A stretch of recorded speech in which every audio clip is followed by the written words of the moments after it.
una revisión general de los mismos tópicos que ustedes van a encontrar en Klosowski. Es decir, toma Nietzsche.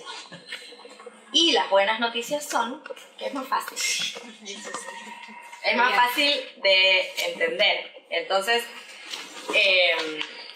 por eso insistía en que tal vez está bueno abandonar ya a Klosowski y lanzarse a Hijos de la Noche para ver esta cuestión de Nietzsche. Pero antes que nada, yo quiero empezar por el mundo de la moral, porque el tema de la enfermedad está, o el tema de las tipificaciones y los diagnósticos, o el diagnóstico como tengo que dar toda esta vuelta para llegar a la muerte, ya vamos a llegar a la muerte, pero dar toda esta voltereta de la enfermedad, el diagnóstico y las operaciones del lado de la moral. En principio, pregunta, ¿ustedes saben la diferencia entre una ética y una moral? Chan, chan, chan, chan. No, ¿para qué voy a decir eso? Con el chavo está. ¿Para qué le digo sí? No. Primero les digo un poquito quién es este señor López Petit. López Petit es un señor español, filósofo y demás, muy vinculado con el progresismo y con la izquierda radical española, pero además tiene fibromialgia. No, ahí no. Perdón. No, esa es la púa del tocadisco, por favor. Perdón. Siempre pasa. Hay siempre un momento en el video donde yo pego un grito porque alguien apoya en la púa algo. Perdón. No pasa nada, solo te quiero hacer sentir mal. Si lo logré, estoy contenta. Entonces decía, López Petit tiene... Bueno, no se sabe bien qué tiene. Yo digo que tiene fibromialgia, pero tal vez tenga otra cosa parecida a la fibromialgia. La cuestión es que le duele y está cansado. Todo el libro, Hijo de la Noche, es una queja permanente de que está cansado y le duele algo. Entonces, es de suponer que tiene algo así como una fibromialgia, pero no lo sabemos a ciencia cierta. Él en ningún momento dice diagnóstico tal, supongo que por las operaciones del diagnóstico. Entonces empezamos por acá. La pregunta de ¿cuál es la diferencia entre la ética y la moral? Es así. Por lo menos no aúlla hoy. Bueno, ¿cuál es la diferencia entre ética y moral? Tati, ¿no le sacás el juguete a Moreno?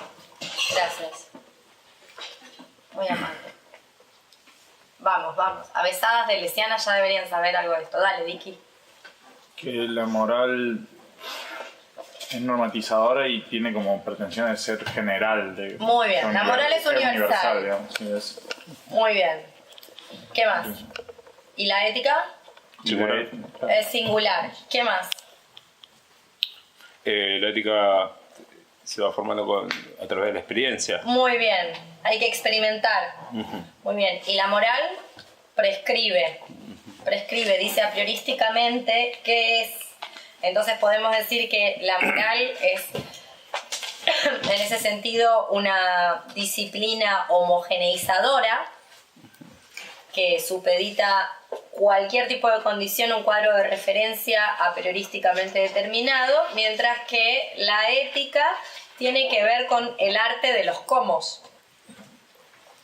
Y por supuesto, como la palabra lo indica, porque eso es lo que quiere decir en griego ethos, es siempre singular. Fíjense que yo no estoy usando la palabra individual, porque individual no me gusta por la trayectoria que esa palabra tiene en nuestro mundo. O sea, el individuo, al fin de cuentas, es la plataforma en la cual, o a partir de la cual, emerge el sujeto.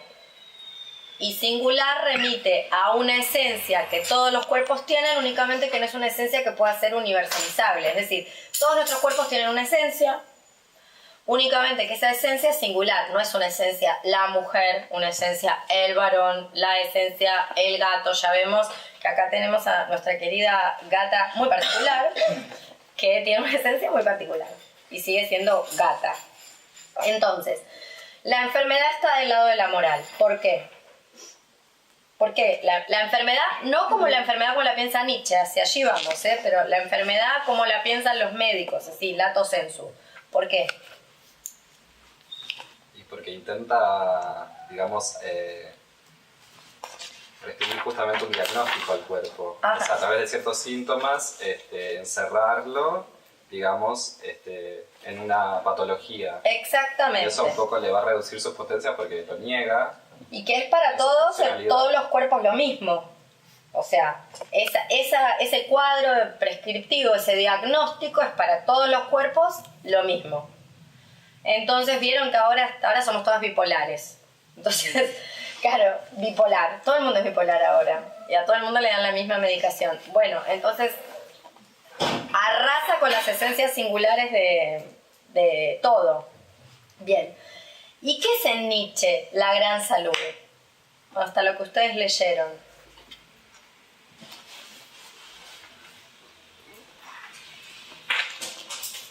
Yo no estoy seguro, pero entiendo que es como el camino que a partir de la enfermedad es como el incremento que se puede encontrar en una nueva potencia que se abra al atravesar la enfermedad. Muy bien, sí, es eso. Es decir, que la gran salud en Nietzsche, vieron que nosotros estamos acostumbradas en nuestro mundo, no acá en el taller, pero en nuestro mundo está por un lado la salud, por el otro lado la enfermedad, y nunca se tocan. De hecho, parece ser, ¿cuál es la definición de la Organización Mundial de la Salud de enfermedad? Define salud ¿Qué define? ¿Cómo la define? como el completo estado de bienestar biopsicosocial. O sea, Es algo nadie. fijo. Claro. Primero no es nadie y después es fijo, es Completo. Es Bueno, completo ya y es cagué. fijo, es estático, digamos, sí. Completo. Esa idea de completo es tremenda, porque, bueno, ¿quién? ¿Quién está completo? Nadie.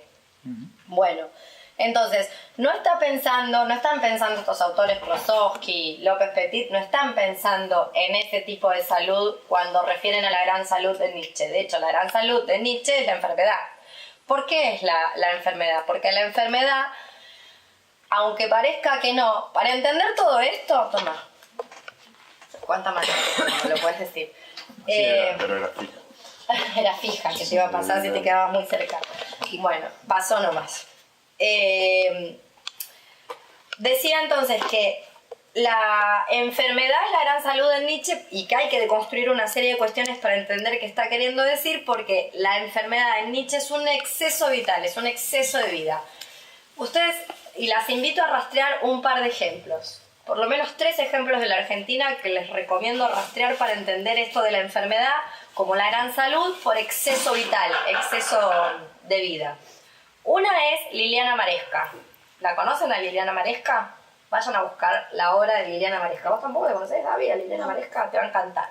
Liliana Maresca fue una artista visual muy completa de los años 80 en Argentina, muy completa porque hizo poesía, hizo performance, hizo happening, hizo escultura, hizo pintura, hizo lo que quiso. Y después se agachó a todo Buenos Aires, entre las cosas que hizo, y también se murió de VIH. Fue una de las primeras muertas mujeres de VIH.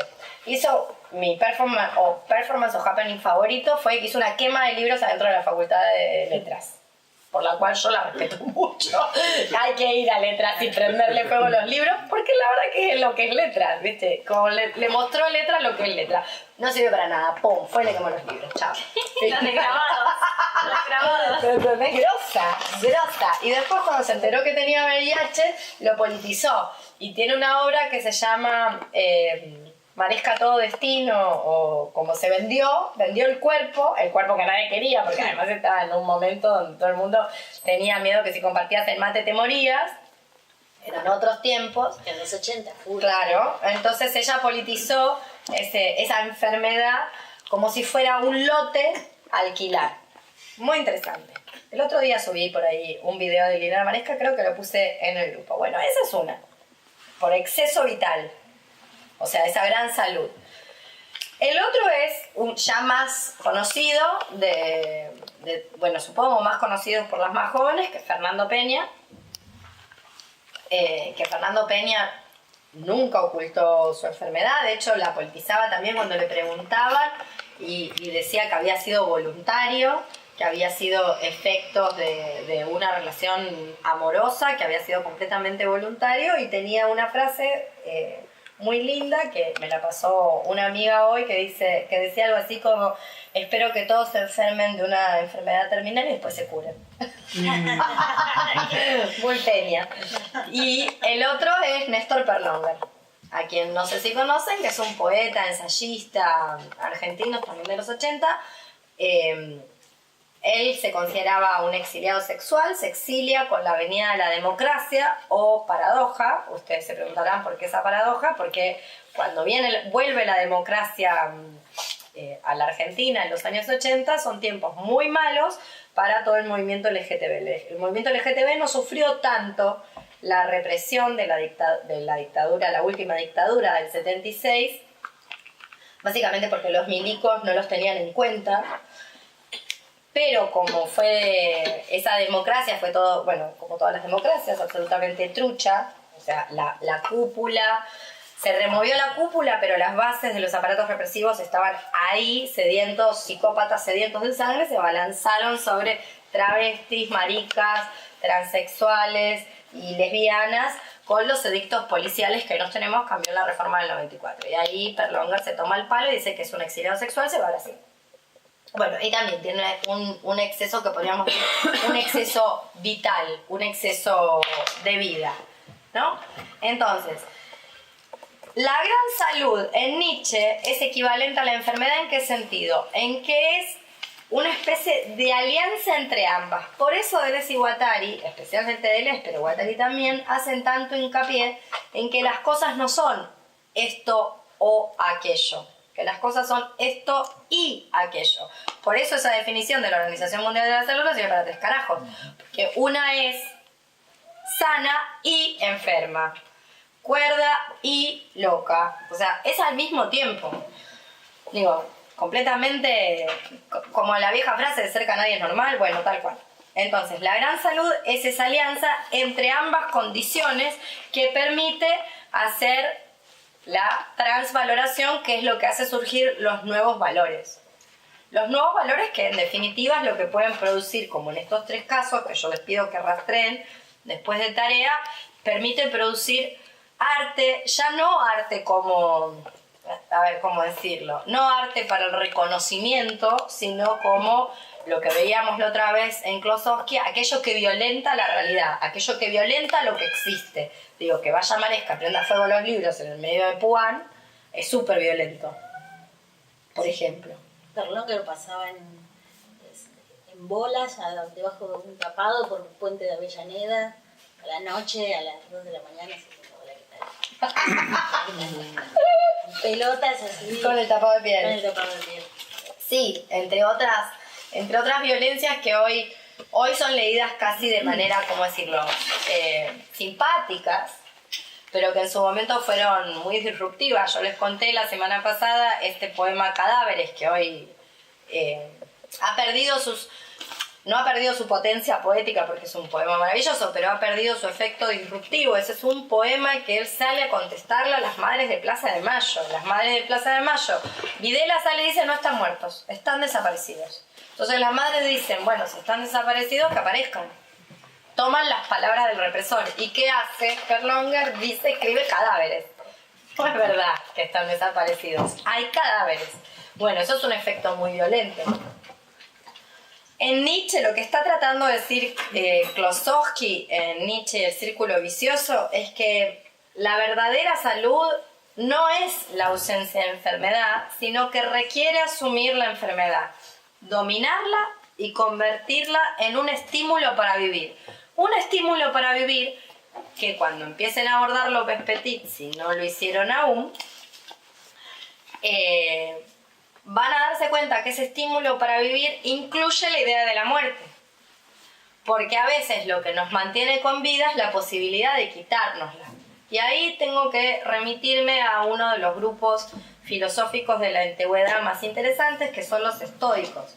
Los estoicos, que tratan de trabajar este concepto que se llama aponía.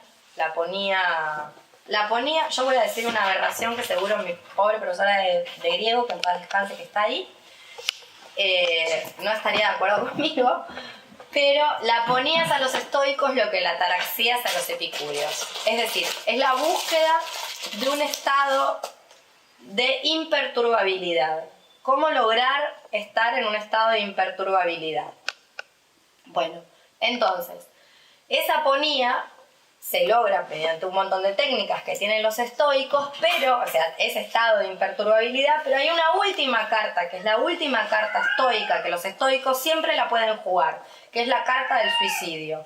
No el suicidio como desesperación, sino el suicidio como soberanía. El suicidio como decir, bueno, no me la banco más, me tiro por la ventana, que es lo que hizo Deleuze.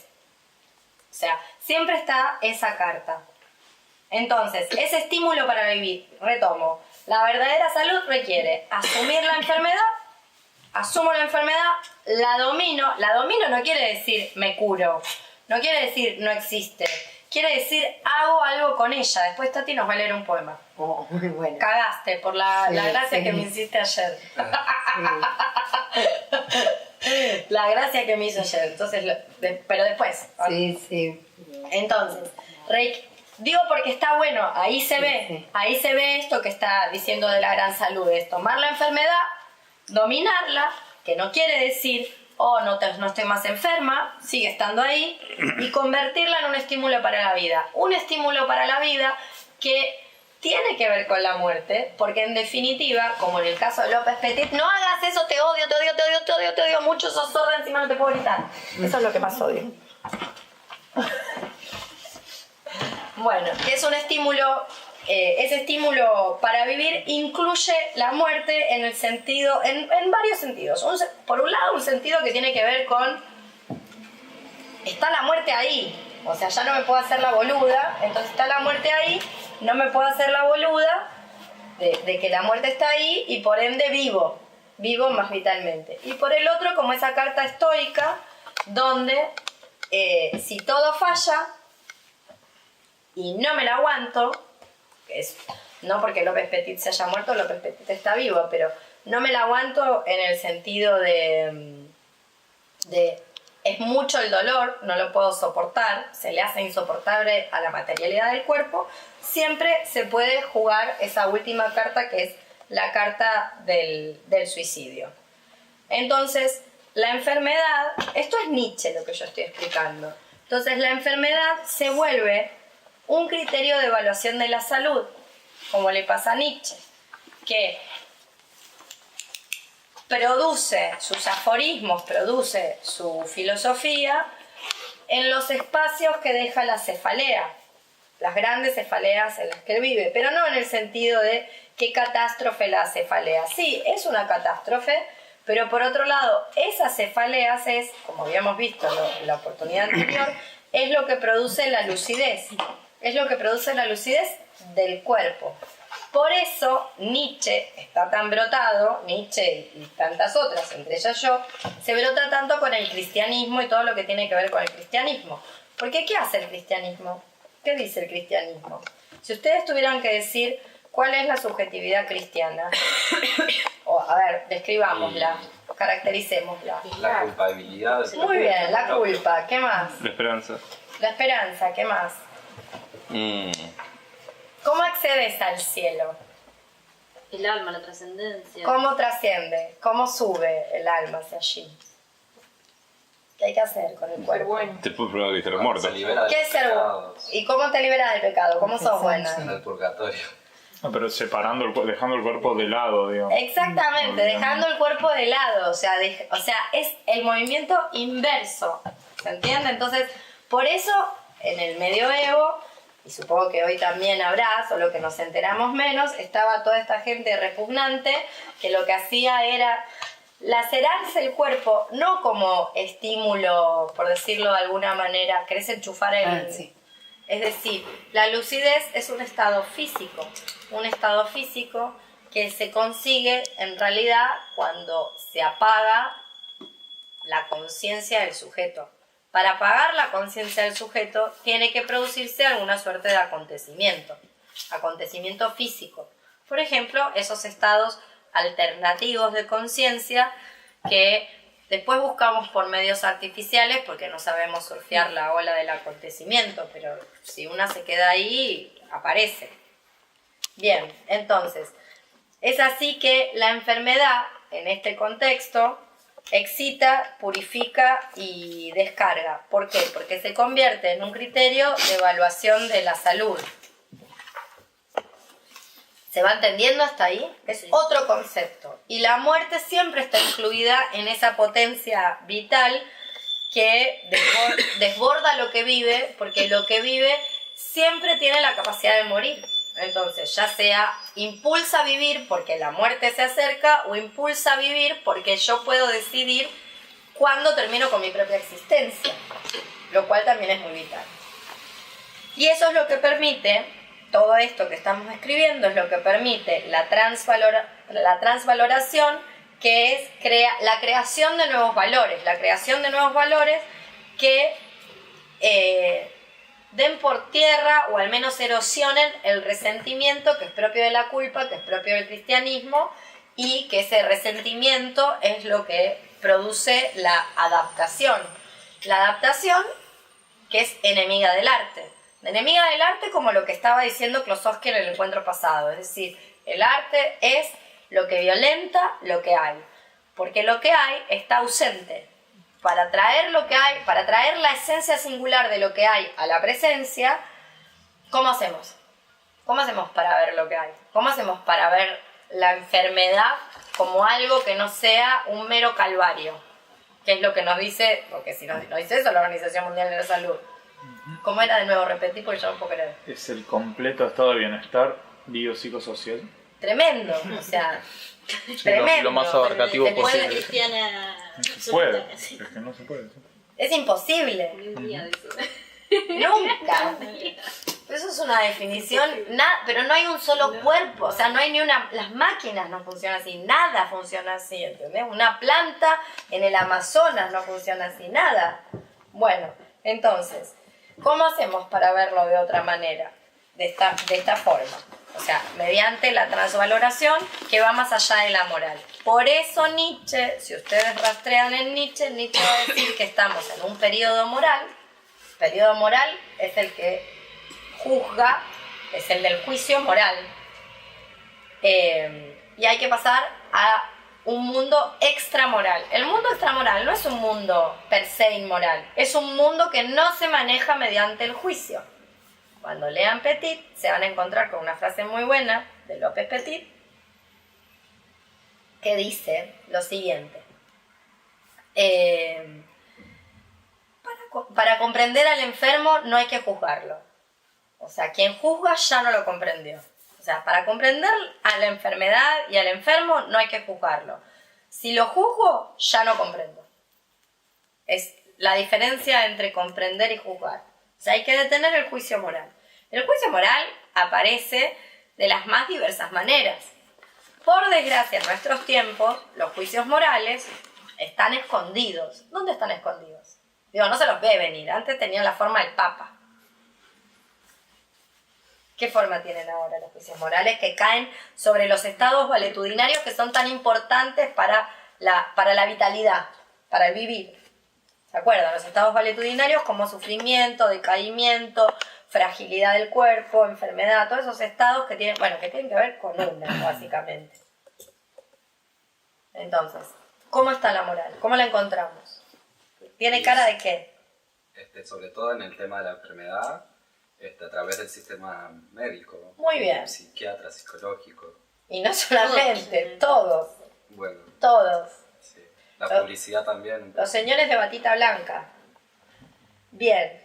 La publicidad es como la publicidad de meritocracia, ¿entendés? Como es sacarle los caramelos a los chicos. Esa es fácil.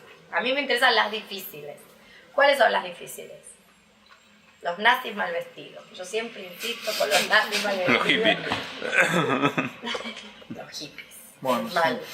sí. Los hippies son el mal. ¿Por qué? Y porque te enfermas porque no abriste los chakras o alguna gilada así, que tiene que ver con que vos no estás alineada con la luna o alguna circunstancia Tenés la que te hace culpa. culpable de estar enfermo. Es una meritocracia encubierta. Exactamente, pero la meritocracia es obvia, ¿entendés? Como es obvio que ese señor es el malo de la película, ¿entendés? El que está corriendo ahí en la publicidad, que maneja el coche. Pero después vienen los otros que tienen todos caras de buenos y quieren, no sé... ¿Ves? No la vieron. Ahí se pudieron hacer... ¿La viste? Haciendo una de las suyas.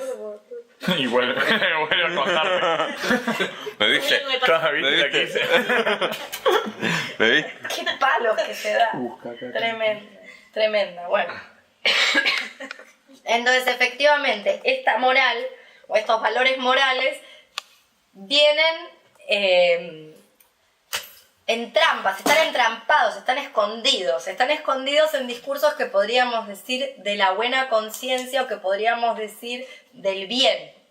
¿En qué sentido? En el sentido de, si como mucha semilla de lino no me voy a enfermar, cosas por el estilo. El río Paraná, hoy leí una nota, el río Paraná está lleno de glifosato y los boludos siguen pensando, mudate al Paraná, mudate porque es lindo vivir ahí, porque Paraná es una ciudad lindísima, no te mudes ahí pensando que si yo me voy al Paraná no estoy comiendo agrotóxicos, ¿entendés? Bueno, es ya toda una ridiculez. Hay gente que piensa que no le van a pasar ninguno de los estados valetudinarios, que son, como decíamos en el encuentro pasado, la esencia singular de los cuerpos, de las cuales ningún cuerpo puede zafar, y qué bueno que no pueda zafar, porque si no, no podríamos hacer nada. Digo, Maresca no hubiera hecho la mitad de lo que hizo. En principio, pasársela bien. Que el VIH no se lo agarre en un accidente. Es un exceso de vida. Fue un exceso de vida. Así de sencillo. Se estrelló contra la vida la chabona. ¡Pum! De lleno hacia allí. Bueno, entonces, fingir o suponer y conjurar que si yo como la semilla de lino voy vivo, no sé, en el medio del Himalaya, entonces no voy a estar respirando monóxido de carbono y glifosato. Si tomo ayahuasca voy a conectar con ser inferior. Sí, lo más probable es que te va a violar, como el caso que había, que es de público conocimiento, del falso chamán macrista. Yo me río por no llorar, porque esto, bueno... O si no, te va a pasar como una amiga que también le pasó, que se cagó, se vomitó encima, hizo todo un enchastre y nadie la ayudó. Así quedó toda sucia, vomitada, cochina, asquerosa, en el medio de la nada, sin que nadie la ayudara a higienizarse, cagada de frío, toda meada de cagada. O sea, bueno, no. En fin. Sí, puede pasarte todo ese tipo de cosas maléficas. Que de última no es tan grave que digan si como la semilla de lino me curo, sino como que si vos te enfermaste por no comer la semilla de lino. O sea, esa es la operación que Danina. Claro. Esa es la operación danina que está todo el tiempo.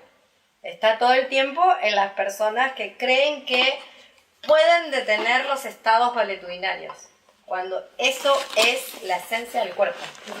Y después, bueno, ya sabemos, hay estados valetudinarios más llevaderos, hay estados valetudinarios menos llevaderos, y también hay personas que...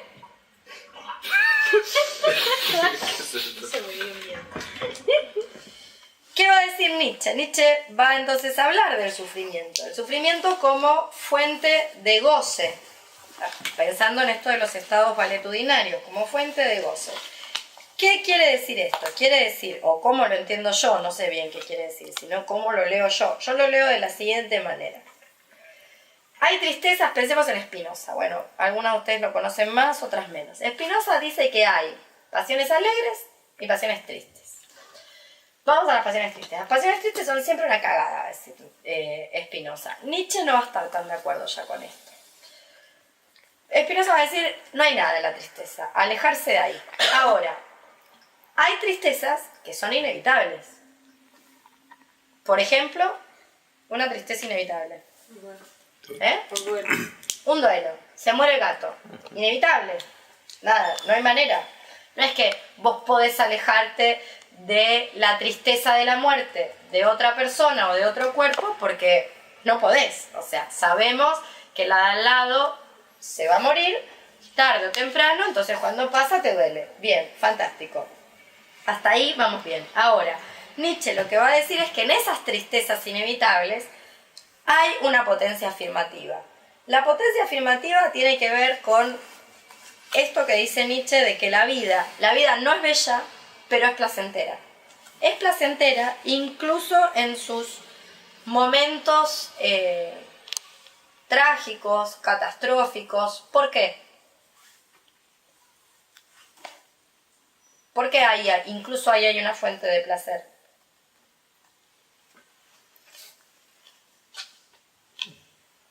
Piensen, de lo que leímos hasta ahora.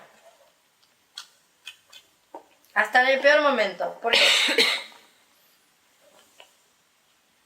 Bueno, imagínense una respuesta, digan algo. Porque son parte de la vida, inevitables. Muy bien, son inevitables. ¿Y por qué? ¿Qué pasa en ese momento? Me permite una evaluación de... Muy bien, permite una evaluación. Permite llevar el cuerpo hasta su máxima expansión. O sea, permite que lo lleves a tu lugar donde vos no irías sola. No es que, ay, bueno, voy a ver, llegar hasta ahí. Permite experimentar una serie de intensidades que de otro modo vos no las vas a ir a experimentar sola, porque por mucho MD que tomes, no llegas a un delirio de una epilepsia, de una convulsión de una epilepsia. Punto. Nadie va ahí sola. Bueno, ¿qué más? Todo tiene que ver con todas esas cosas. ¿Qué más? ¿Por qué? ¿Qué más es lo que lo vuelve placentero? Entonces, la expansión de la intensidad. El alcanzar ciertos grados de intensidad que de otro modo no podríamos alcanzar. ¿Cómo saben que están vivas? Y toma conocimiento de la muerte. ¿Sabes que estás viva? Porque Te duele. duelen cosas. Entonces, porque sentís. Entonces, es la manifestación de tu vida. O sea, ¿cómo sabes que no estás soñando? ¿Cómo sabes que no sos un sueño? ¿Por qué te duele? Si yo te pellizco, te duele. Entonces, esa es una de las maneras de comprobar. Ven que no tiene nada que ver con el cogito cartesiano, y este cogito es un cogito que es en la materialidad del cuerpo. Por eso hay dos divisorias de aguas. Una divisoria que tiene que ver con el platonismo, que separa cuerpo y alma, y otra divisoria, todas de escuelas filosóficas, que son las escuelas que podríamos decir de la alegría, a mí me gusta llamarlas de la alegría, que lo que hacen es unificar eso y llevar la lucidez al cuerpo. Es el cuerpo el que piensa, no es la mente. La mente siempre trucos, engañosos. A su vez, el sufrimiento tiene un cierto placer, o se puede encontrar, por lo menos en ciertos sufrimientos, hasta como estrategias de supervivencia, porque es lo que permite lo que podríamos llamar la reapropiación. ¿La reapropiación de qué? La reapropiación de ciertos estados, la reapropiación de la injuria, la reapropiación de ciertos imperios impuestos sobre el cuerpo, y vuelvo a ejemplos. Ejemplos, en buena parte, ejemplos artísticos en el buen sentido de la palabra artística, no de las porquerías que vemos hoy en las muestras de Arteba. No. Por ejemplo, yo siempre cito lo mismo, pero como dice la Chiqui Legrand, el público se renueva. ¿Vieron un cortometraje, un mediometraje de Jean Genet que se llama Jean d'Amour? ¿Ahora qué pasa? Se te fue el celo, parala. Una persona muy interesante para que ustedes investiguen. Tiene un mediometraje que se llama Canto de Amor. Está en internet, lo pueden ver. Dura 30 minutos, que es la historia de dos presos que están como en celdas, confinados a celdas de aislamiento, y que tienen una relación homoerótica a través de un agujerito que se hacen de la pared, y entonces fuman y se tiran humo, en fin, tienen su contacto a través de esa pared. Y en un momento el guardia cárcel ingresa a la celda de uno, el otro puede escuchar, ingresa a violarlo con el arma. Vos no ves la violación, porque magistralmente se lo spoileo, porque es bellísimo, es como un videoclip, nadie habla, es solo sonido, música, baile, cuerpos de una masculinidad en ese momento por lo menos muy contrahegemónica, o bastante contrahegemónica, tal vez hoy no tanto. Piensen que estamos en los años 50. Bueno, ustedes lo van a ver, y entonces en el momento que el guardia cárcel lo va a violar, el preso piensa, o sea, desempodera a su violador. ¿Cómo? No tiene manera de protegerse de esa violación. O sea, es muy asimétrica la relación. El otro tiene un arma, es el guardia cárcel, él es un preso, está en su celda de aislamiento. Entonces, ¿cómo lo desposee del imperio del guardia cárcel sobre el cuerpo del preso? En el momento que lo está violando, él piensa que está en un prado libre con su amante, pasándolo bien. O sea, utiliza la fuerza de la violencia del usurpador carcelero para llevar él, el cuerpo, hacia otro lugar. Eso es reapropiación. Es una reapropiación de la injuria extrema, que es buena parte de la propuesta de Genet. Es buena parte de la propuesta de Genet, es buena parte de la propuesta de algunos textos de Osvaldo Lamborghini. Osvaldo Lamborghini es un autor argentino que formó junto a Perlonga en el Frente de Liberación Homosexual. Lo pueden encontrar en textos como El niño proletario, tiene muchas escenas de violación y de violencia física, donde en realidad lo que termina viendo es como, ¿cómo decirlo? El que termina descompuesto es el violador, más que el violador. Bueno, también pueden encontrar esta estrategia en Virginie Despentes, en su película y novela Besez-moi, que la van a encontrar en internet como Fóllame, donde Virginie Despentes, basándose en un hecho de su vida real, que está contado en Teoría King Kong, un capítulo de Teoría King Kong que es Imposible violar a una mujer tan viciosa, que es el relato de su experiencia con la violación, de jovencita, adolescente, haciendo dedo en la ruta, lo replica, lo utiliza el motivo para su película Fóllame, y en un momento a una de las protagonistas la están violando y ella es como, está inerte, no siente nada, no se desespera, no siente nada, al punto tan que el violador se cansa, no le da placer, porque está desposeído del placer que le produciría perturbarla. Ella no se perturba, entonces la amiga le pregunta cómo puede hacer eso, cómo es que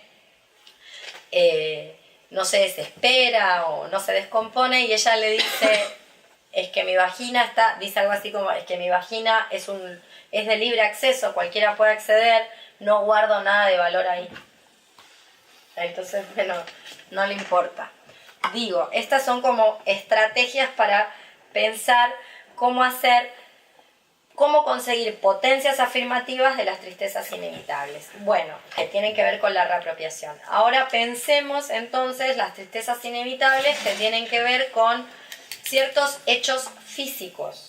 O sea, la tristeza inevitable que te produce, aunque sea por 5 minutos, digo, por armada que estés, algún tipo de tristeza vas a tener.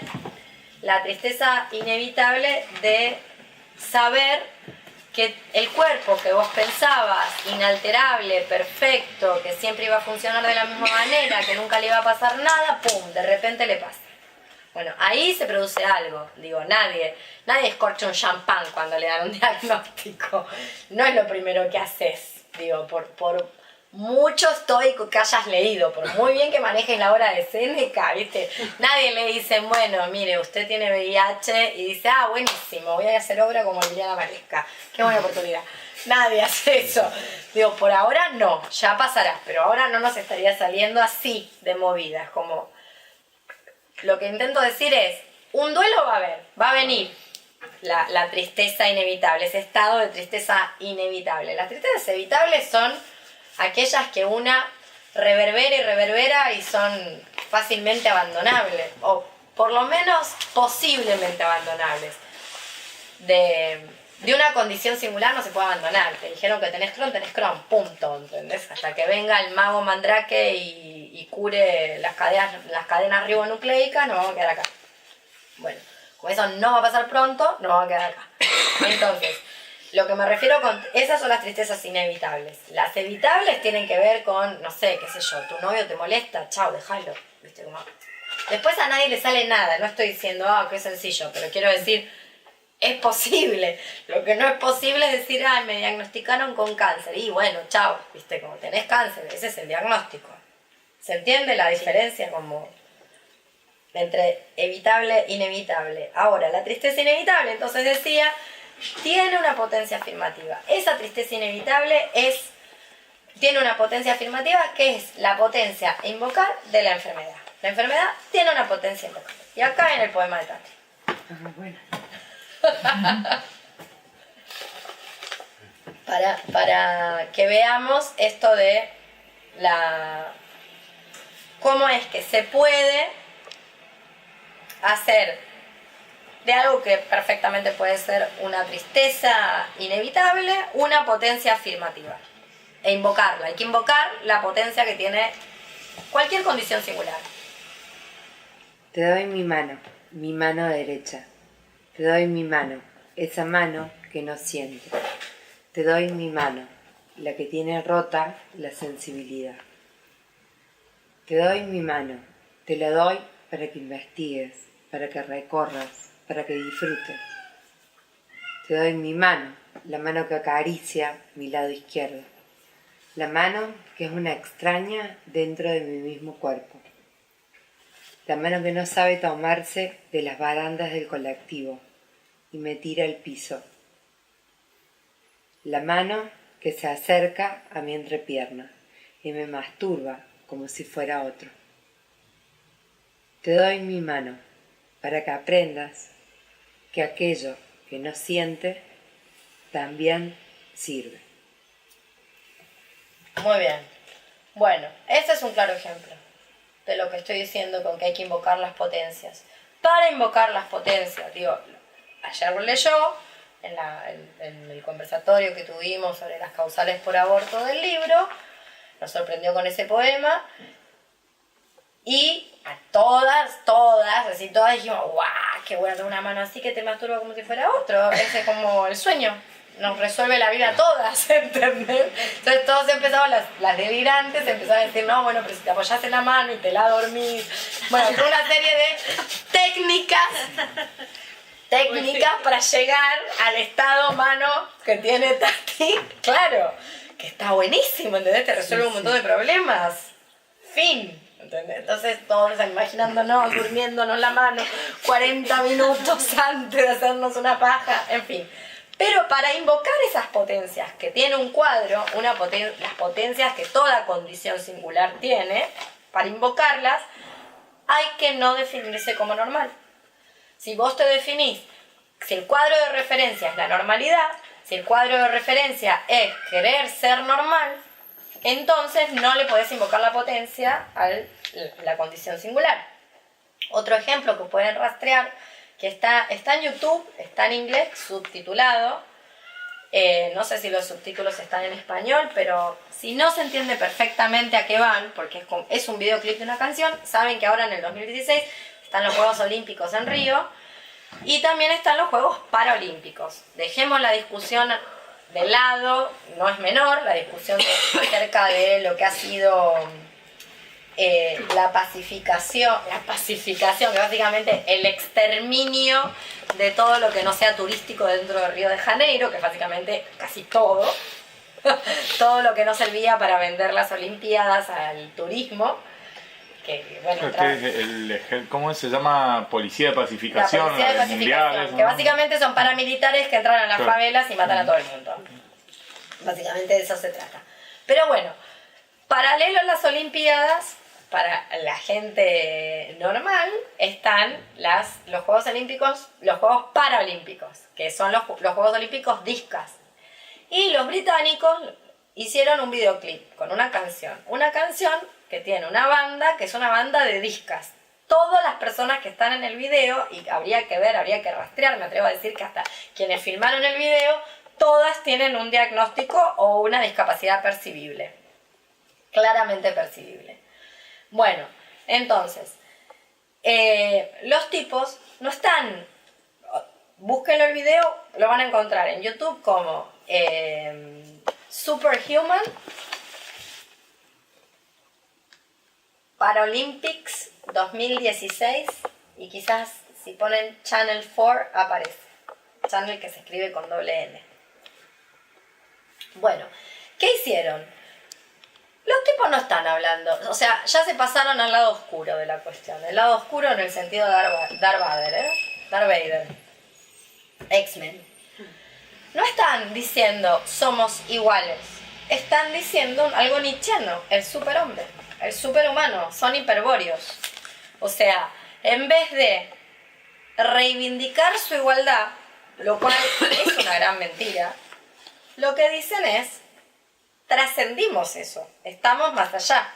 Y todos los ejemplos, y muestran los ejemplos de un montón de disciplinas que vos decís, wow, disciplinas que no están en los Juegos Olímpicos o que no se desarrollan así en los Juegos Olímpicos tradicionales y que con toda la ingeniería protésica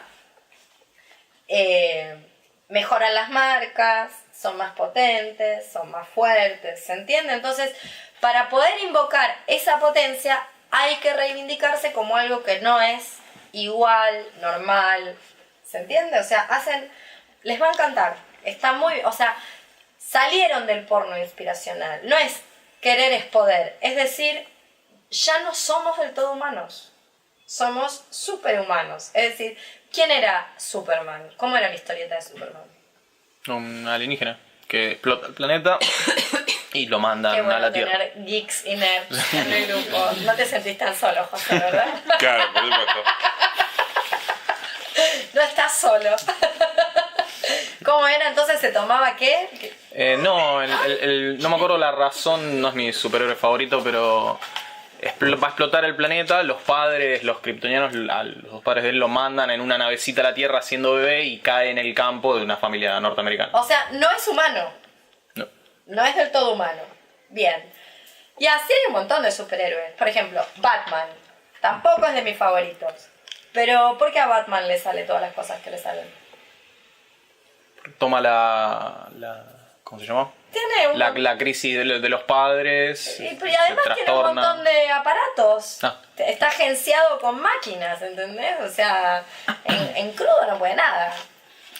O sea, es un superhumano y es un superhéroe en tanto y en cuanto tenga la máquina. Básicamente, es el agenciamiento. Lo que prueban todas esas historietas, todos esos cómics, es que en realidad estamos frente, o sea, una de las potencias a invocar de la enfermedad tiene que ver con las posibilidades de agenciamiento que te permite, que los otros cuerpos no permiten. Los otros cuerpos. No hay cuerpos normales. Lo que pasa es que hay un montón de gente que no se dio cuenta que está agenciada. Claro, y que trata de negarlo hasta el último momento, como para que no le digan disca, para que no sentirse diferente, distinto. Entonces, el movimiento que está haciendo toda esta gente es un movimiento, si se quiere, inverso, en el sentido de, en vez de reclamar su estatuto de normalidad, están reclamando su estatuto de superhumano, o más que humano, son nietzscheanos, hiperbóreos, el mundo de los hiperbóreos que están allá donde está el señor Apolo. Es otra más. X-Men, sí. Exactamente, son los X-Men, así de sencillo. Y acá hay que hacer una salvedad, que tiene que ver con no ser igual o ser extraordinario, no quiere decir que una no es cotidiana. No es lo mismo esa corporalidad que necesita agenciarse o que se le notan los agenciamientos y por ende se convierte en superhéroe de cómic, finalmente, que la cotidianidad. Que ese es el reclamo de ciertos grupos discas. ¿Entendés? Que dejar de ser el porno inspiracional de los normales en tanto y en cuanto cuando aparezca un disca que se le nota que es disca, la gente no esté esperando que dé el discurso motivacional. Nada, que no espere nada si apareces con la silla de ruedas. Ahora, la silla de ruedas, como habrán visto el video de la insurrección boliviana reciente, ¿lo viste? No, yo pensaba que fue a putear a Macri, fue que apareció ahí y nada, qué discurso de inspiración, no hay nada. No Sí, la disca en la silla de ruedas. Sí, y en Bolivia hubo el otro día se agarraron a las piñas los discas con la poli. Básicamente están reclamando una mejora en los subsidios. Y ustedes tendrían que ver los discas, o sea, aprovecharon todos los elementos protésicos para mejorar a la Le policía. arrojaban por De una manera tan violenta que fue inspirador. Realmente bello, porque además, viste, con nada, con las muletas, con la silla de ruedas, pasándole por encima con la silla de ruedas a la policía, una cosa hermosa. Yo me bajé el video, después un día lo vamos a ver. Bueno, ¿qué pasa cuando uno habla de todo esto? Viene el aparato psi, ¿y qué te dice el aparato psi? El aparato psi te dice, que también lo va a decir el tonto de López Petit, porque una porquería que tiene ese libro de López Petit, igual yo creo que hay que leerlo, pero una porquería que tiene el libro es que es medio llorón. Llora, parece Calamaro, Andrés Calamaro cuando lo deja las novias. Vieron que Andrés Calamaro siempre llora. Porque a veces se pone más llorón. Cada vez, por favor, viejo choto, pare de llorar, abuelo, tome la medicación. Es insoportable cuando lo deja una novia, Andrés Calamaro, y llora. Bueno, en fin, es así. El libro de López Petit va a decir, bueno, López Petit, basta. ¿Entendés? Basta. ¿La estás pasando bien? ¿La estás pasando mal? Basta. Entonces, típica chicana, sí. ¿Qué hacemos con el sufrimiento? Te dice la gente. El aparato psi te dice, pero la gente sufre. ¿Qué hacemos con el sufrimiento? Bueno, entonces, claro, porque la pregunta que se hace López Petit es que todo muy lindo con este sistema que organiza Nietzsche, pero la gente sufre. Creo que es lo que dice que cuando la tesis de Foucault se olvida del dolor, dicen. Sí, dice... Dice que Artaud todavía sufre. Claro. ¿Por qué sufre Artaud? Tenía... no me acuerdo. ¿Por qué sufre Artaud? Saben quién es Antonio Artaud, si no se van de acá. ¿Por qué sufre Artaud? Si ustedes tuvieran que pensar, igual lo sabemos porque no está vivo, pero ¿por qué supone? ¿Qué? ¿Por qué? Digan algo. ¿Por qué les parece? ¿Por qué sufren ustedes? No sé, porque tengo que ir al laburo. Me encanta. Yo te amo, en el fondo te amo, te detesto y te amo. Las dos cosas juntas, vos Es sabés. ambivalente, es y un no y. te quiero y te... Te amo, exactamente al mismo tiempo. Efectivamente, lo que le hace sufrir a Artaud no es que está loco, como un demente, loco, mal de atar. Lo que le hace sufrir a Artaud es la civilización. Lo que nos hace puré es esto que acaba de decir Dicky. La civilización. Que no podamos decir, chicos, hoy no vengan al taller y que a mí me alcance la plata mañana para comprar los 90 pesos de aceite. ¿Se entiende? O sea, ese es el problema. No la locura. Si una pudiera decir, hoy estoy loca como una cabra, no vengan, y ustedes me dijeran, está todo bien, y el capitalismo no existiera, no habría un problema con la locura. El problema con la locura es que el aceite se va a 90 mangos. Entonces, una tiene que laburar igual, aunque lo que quiere es quedarse acostada, echada con su locura, un ratito, que puede durar más o menos. Entonces, esta es la dimensión que se le escapa a López Petit. Lo que hace sufrir a Artaud no es su demencia, justamente por lo que está diciendo Foucault, porque la locura, los estados valetudinarios, que la tosensu, no son en abstracto, ni son en salvaje. Los estados valetudinarios tienen un aquí y una ahora y un momento de producción, unas condiciones de producción. Es decir, cuando el señor Artaud se va a vivir con esos indígenas, creo que eran mexicanos, los Tauramara, o algo así, le va muy bien, no le pasa nada. El tema es que después lo vuelven, y ahí se pudre, cuando tiene que volver a vivir en ese mundo horrendo que debe ser París. Claro, un ratito la Tour Eiffel, comerse la baguette debe estar divino. Después te la regalo vivir entre esos franceses de mierda. Si acá es feo, imagínense allá. Bueno, claro. O sea, porque se planteaba en una parte ¿cuál era el primero? ¿El tercer capítulo? Sí. Que decía que Nietzsche como que abstraía mucho el tema de la enfermedad, como de esta inmanencia, ¿no? Y en cambio decía, se le olvida la parte como más política, o sea, del sufrimiento en tanto físico, en tanto que se siente, y que Foucault justamente retoma como esa cosa más política de la visión. Sí, política en tanto determinada históricamente. Claro.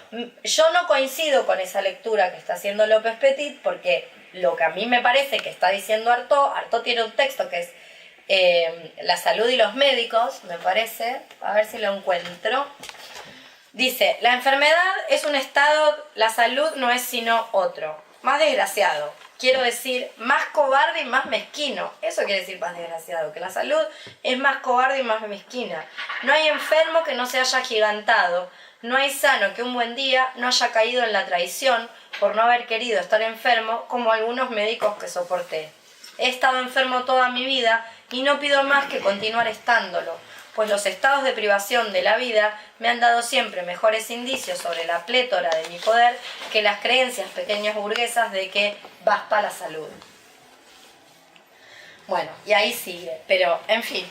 Entonces, no es cierto. Lo que lo está haciendo sufrir a Artaud son los médicos, no sus estados. Él lo tiene claro. Él puede más o menos lidiar con esos estados, no sin sufrimiento, pero se puede lidiar. El problema es la civilización.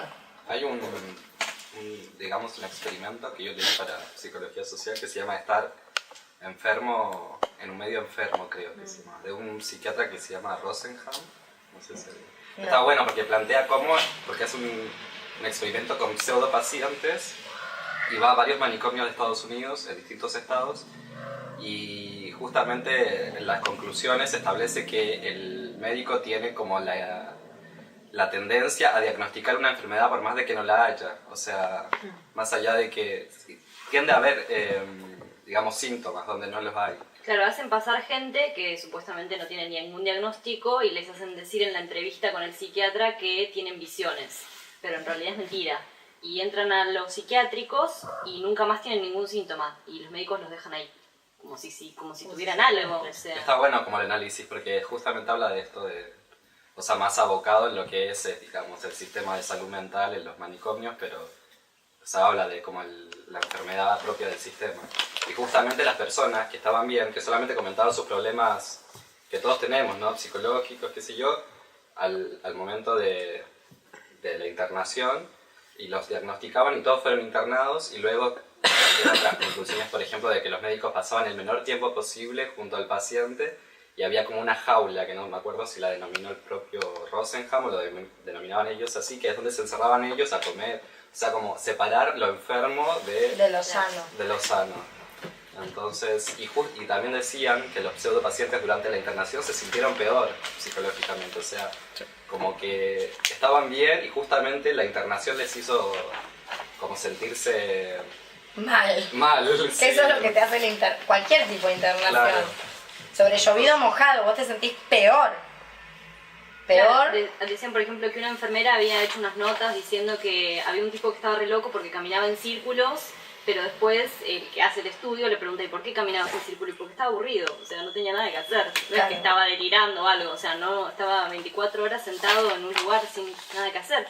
Sí, de hecho tengo una persona cercana que estuvo en psiquiátrico por suerte no más de 2 semanas y fue no me dejen acá.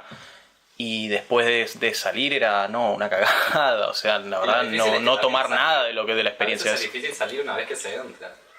Como que... Es que después sos loco porque estás en el loquero, digamos, es Claro. esto, como ¿por qué son locos? No es por lo que hacen, es porque están en el loquero, entonces Por tienen que ejemplo, construir que son sí. locos de alguna O forma. sea, es el dispositivo. Eso que mismo, te como enloquece. quedaste dentro del loquero, vas a hacerlo, te van a ver loco como sea, te van a inventar Bueno, los los síntomas. pseudopacientes escribían las crónicas en el comedor, donde comían todos, y las enfermeras o los médicos interpretaban, no, está escribiendo sus delirios. O sea, ya hay una presunción, una interpretación sobre el acto que lo patologiza. Entonces, Exactamente.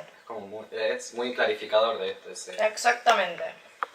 Es la matriz de inteligibilidad que interpreta cualquier cosa de determinada manera. Por eso no se puede hablar de la locura en estado puro. No existe eso. Existe como fenómeno social. Se es loco en tanto existe el psiquiátrico. Si no, no hay. En tanto no tengas plata. ¿Cómo? Y en tanto no tengas plata, digo, en el borde hay personas que están hace 35 años internadas.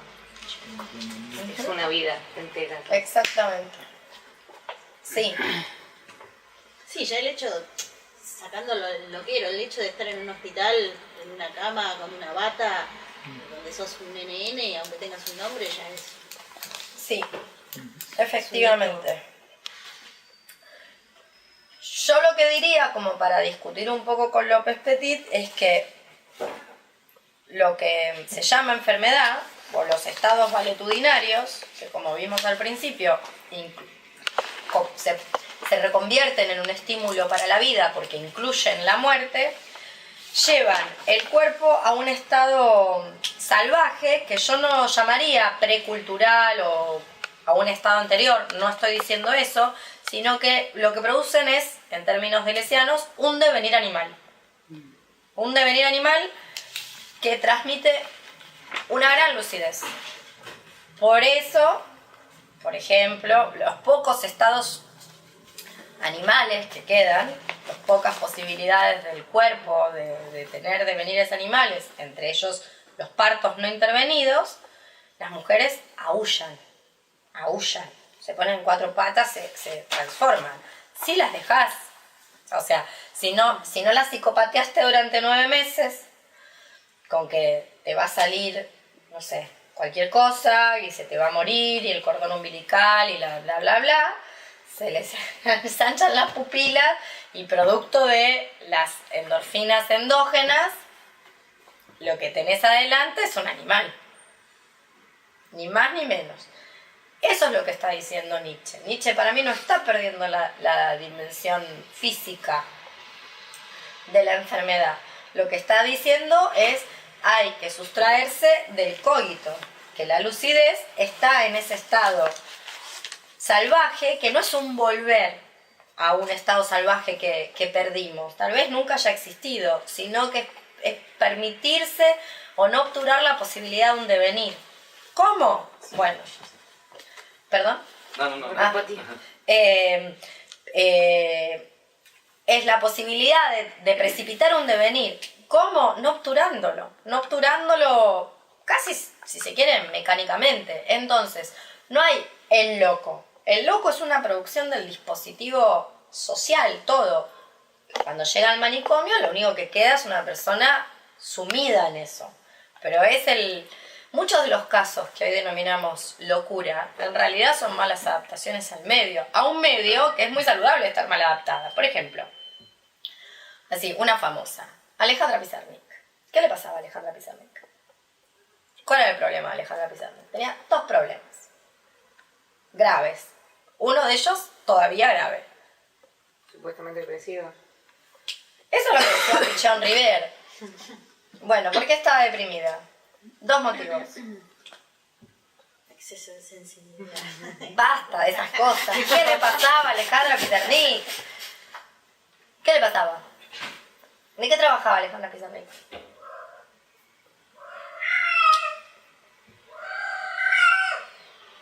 No trabajaba, no le gustaba trabajar, no lo podía hacer, odiaba trabajar. Lo que quería era escribir, leer, sufrir, padecer, hacer literatura con eso. No quería trabajar, no quería levantarse a la mañana y tener que salir a trabajar. Alejandra Pizarnik la mantuvieron sus padres.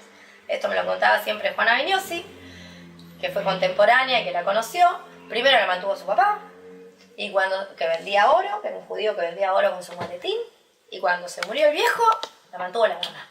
Alejandra Pizarnik no podía trabajar. No poder trabajar en nuestro mundo es sinónimo de estar loca. A mí me parece una idea excelente no poder trabajar. Es como un estado de salud y de lucidez, porque trabajar es alta chota. Totalmente, por copado que sea tu laburo. Esto es lo que nadie te entiende y te empieza a psicopatear con que es vocacional. Vocacional, 8/4 Es de lo la que te vocación. gusta y la publicidad. Claro, sí. Obviamente como- darle clases a ustedes hablando de Nietzsche es mucho más divertido que ser cajera de coto. Igual es una mierda, sépanlo. Pero es como el de elegir, ¿tomás la sopa o te la hago tomar? O sea, Sí. elegir la vocación es eso. O sea, Claro, elegir cuál de estos ¿conocen laburos. el aforismo? Están prohibidos fumarx, que es un libro de Milena Cacerola. Tu vieja te dice, te lo tragás o te lo hago tragar. A eso le llaman elegir. Bueno, Buenísimo. tal cual. Entonces, ese era uno de los problemas de Alejandra Pizarnik. El otro problema de Alejandra Pizarnik, que hoy tal vez en ciertas zonas, por ejemplo, las que vivió Alejandra Pizarnik, ya no sería un problema. En el mundo de la poesía ya eso suele no ser un problema, es que le gustaba la merluza. Alejandra Pizarnik era muy torta. O relativamente torta, suficientemente torta, en un mundo donde no estaba muy de moda ser torta como el de hoy. Por lo menos en ciertas zonas. Sigue sin estar de moda en un montón de lugares, más de lo que uno se piensa, pero nada. Hay un montón de posibilidades más que en el mundo de Alejandra Pizarnik no existía. Y obviamente tenía un terapeuta que no le gustaba mucho la idea, la combineta, no puedes trabajar y te gusta chupar concha. Entonces la terminó de sepultar, que es el viejo y querido Pillon Rivière, padre del psicoanálisis local. ¿Él le hacía psicoterapia? Él le hacía psicoterapia, se dedicaban a que él leyera los poemas de él delante de ella y le reprimía toda su parte homosexual. Un horror. Vuelvo a esto, a insistir en esto. No existe el fenómeno de estado valetudinario aislado de una cultura que lo interpreta y por ende te lo hace invivible. En todo sentido invivible. Esa es la dimensión que agrega Foucault, sin duda. O sea, la dimensión que agrega Foucault en tanto y en cuanto el loco es el producto de la institución social y de la alianza médico-jurídica y del pabellón y de la celda y del psiquiátrico. Pero no solamente, porque si no es suponer que todo desmanicomializado le está pasando bien y el mundo es una catástrofe. O sea, salís, es toda una desubicación permanente, todo. Levantarse a la mañana y lidiar con las personas es exponerse al delirio. La gente está re mega loca, no sé si a ustedes les pasa, yo miro los seres humanos y digo, qué desastre esto, está todo no sé, me pasa a mí sola. ¿A ustedes les pasa? Bueno, yo lo miro y yo no lo puedo creer. Efectivamente, mi hipótesis sería que Artaud sufre la enfermedad, pero que sufre las condiciones históricas en las que esa enfermedad se manifiesta y que no hay algo que a priorísticamente en estado natural y estado salvaje se llama enfermedad, sino que esos estados valetudinarios lo que pueden producir es, o sea, que los estados valetudinarios pueden precipitar devenires. Pero para eso hay que dejar de considerarse como normal. Que no es lo mismo que decirse anormal, justamente porque anormal es el paro positivo.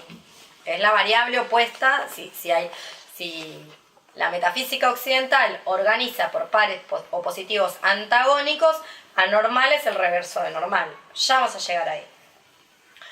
El gran descubrimiento Foucaultiano, el Big Bang de Foucault, tiene varios, pero uno, que es muy importante, tiene que ver con esta mirada médica o el poder médico, que es el poder no solamente de diagnosticar, sino de producir con ese diagnóstico. Lo que hace cuando vigila, observa, intenta curar, establece la separación entre lo sano, lo enfermo, lo normal, lo patológico, lo que corresponde y lo que no corresponde. Por eso decíamos al comienzo, la enfermedad es moral. Decirle a alguien que tiene una enfermedad es moral. Por esto que puede hacer el poder médico, esa mirada médica que es una arquitectura, en tanto oscurece ciertas zonas y visibiliza ciertas otras. Es decir, si uno va y analiza la obra de Alejandra Pizarnik, de loca no tiene nada, no está loca. O sea, es una persona súper cuerda, dedicada a su trabajo. Lo que pasa es que su trabajo no da un peso. Entonces, tiene 35 años y vive con la mamá. ¿Se entiende? Eso creo que quiere decir que tenemos que terminar.